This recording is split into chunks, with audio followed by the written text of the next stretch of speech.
Hello chic friends, this is Fiona Ferris from howtobechic.com and I've got some exciting news. We just found out today that our house is unconditionally sold with the new owner taking over in a couple of months' time, so that's quite thrilling and also unsettling. All our dreams are coming true. We've sold our business and then our house, and we are completing our move from the city to the countryside. We've been wishing and hoping and planning to do this for a couple of years now, so I don't know what it is, but as well as a feeling of happiness and like excitement that everything's rolling along like we wanted it to, there's a strange feeling also, and it's one of shifting foundations. I know it's only natural, and I'm sure that those of you who have experienced big desired for life changes will know what I mean, or at least I hope you do, because then I will feel less bonkers. I've heard it said that moving out of your comfort zone feels uncomfortable, and it's true. It's nice and easy to stay in a job and stay in the same house and not do anything different, and I fully understand people that choose to do that for a long, long time because it's just comfortable. And to be completely honest, if we weren't wanting to experience small town life instead of living in the big city, we'd likely still be living exactly where we are in the same house, because I love comfort just as much as anyone. But we are moving and we are making this big shift to the countryside.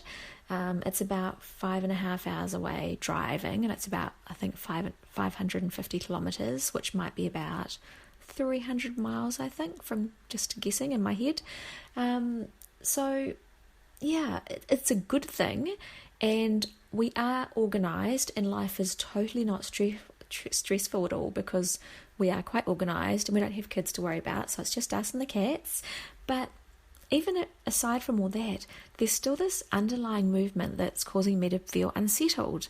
So I've been devising an action plan to help, and I think it could apply to any time in life that you feel like you need some TLC, because if you're anything like me, it's like, I suppose anybody human, life is not just always the same. You have times when you feel really strong and times when you feel like just wrapping yourself up in a blanket and hiding away from the world and just feeling like you need to be cosseted a little bit. So that's the kind of thing I'm talking about at the moment, and it might come from an outside circumstance, and it might come from just how you're feeling. I mean, maybe nothing's different in your life, but you just feel a little bit more fragile or vulnerable, or just like feeling like you just want to hide away a bit. So allow me to share with you what's been working for me, and if you ever do find yourself in a situation that you need to be looked after a little bit more, or just feeling like you need to take some care of yourself, then you can maybe try these tips as well. So the first thing I have been doing, and it's the most important thing I've been keeping in mind at the moment, is to not look too far ahead into the future.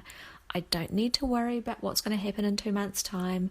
I don't need to worry about where we're going to live because we don't have a house yet in our new place where we're going to, and I don't need to worry about our sofas being safely moved, our precious sofas that we love, so that they don't get damaged.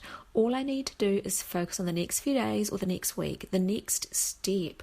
What do I need to do now? That's all I need to keep in mind. And basically it's about staying in the present moment, which is the answer to everything, isn't it? It's sage advice at any time, but especially right now for me. So that's number one. Number two is to practice exquisite self-care, to really look after yourself. For me, it means going to bed at a good time. I go to bed quite early anyway, always before 10. Like if it's 10:30, that's really late for me. But at the moment, I've even been brushing my teeth at 9 o'clock and getting into bed, so super early. And I've also started getting up a little bit later too, because I always used to wake up at 6. And now that I work from home, I don't need to get up that early. I didn't really before. I just liked having lots of time to muck around and have cups of tea. But I have been getting up at 7 a.m. now, so that's when I set my alarm for, and I get up at 7 a.m. no matter what day of the week it is, because I don't like to get up later on the weekends. It doesn't feel good to me. It feels like I have jet lag if I do that. But even getting up at 7 feels really luxurious. So I know I'm getting plenty of necessary sleep, which helps you cope with anything and feel good. Because when you're tired, that's when you get really, grumpy and unable to cope with stuff. Number 3 is to keep hydrated. When I find myself a little bit frazzled or overwhelmed, that kind of thing, I sort of forget the basics like drink water, and then I get a headache and it's not good.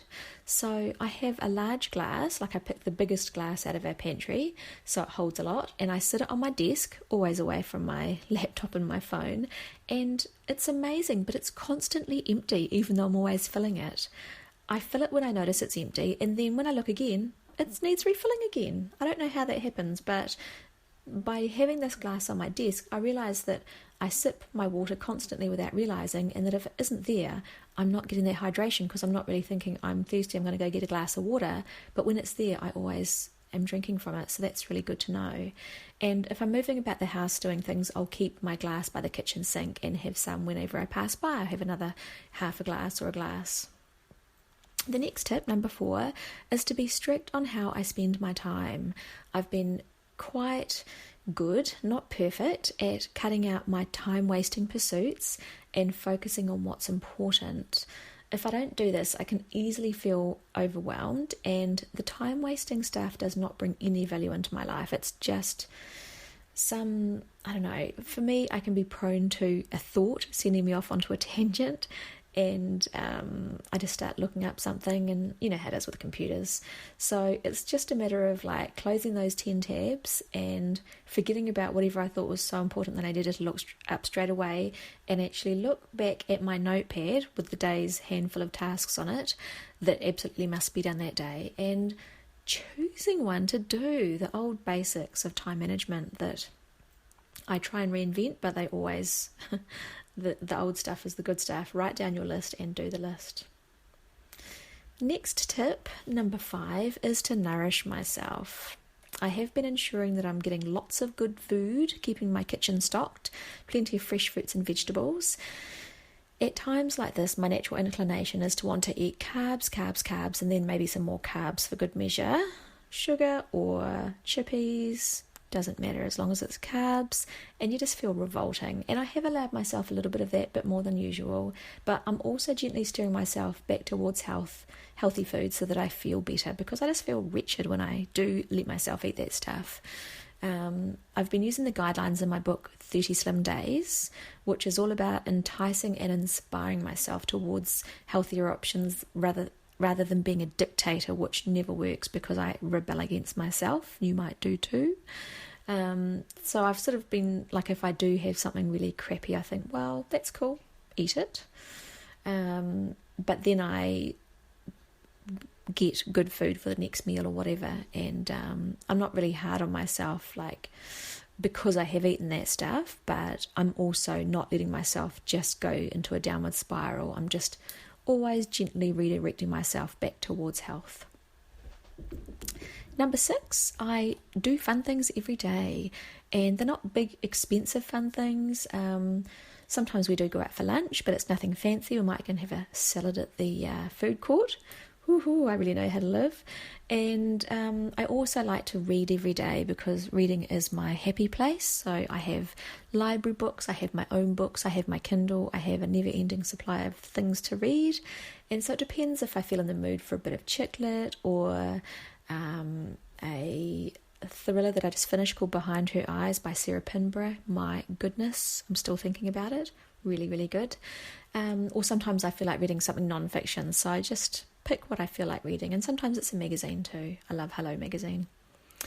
The next tip is to keep our home nice, because when our home is tidy, everything's put away, it soothes my mind. And we have been decluttering a bit with moving, so that's been helpful as well. Not that we had that much to get rid of, but every little bit counts out the door. And we have been keeping our home looking nice for the open homes, but it's amazing how it can just really go to the pack overnight if you let it. And I don't even have kids to make a mess, but you know, cat toys everywhere, and I certainly leave stuff everywhere like papers or books or magazines. So I make sure to put stuff away so that I can feel soothed.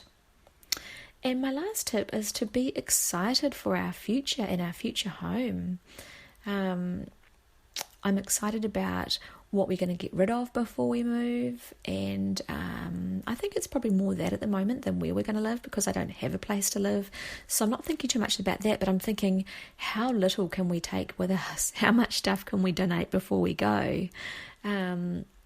So my goal is to take only what I would welcome into our new dream life, and if we do take something with us that doesn't belong in that new dream life, then I've got plans, like an exit strategy for that, if we sort of might need it temporarily till we decide what to replace it with, etc.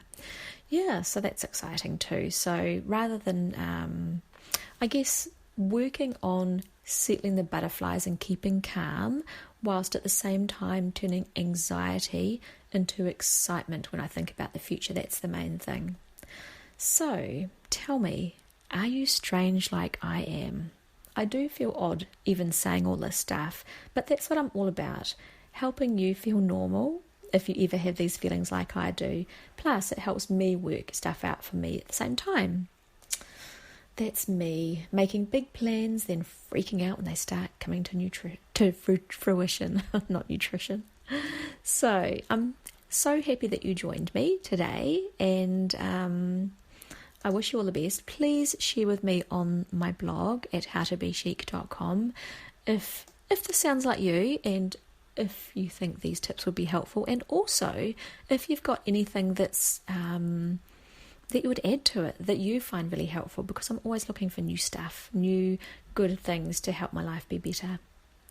Thanks for joining me. See you next time. Bye.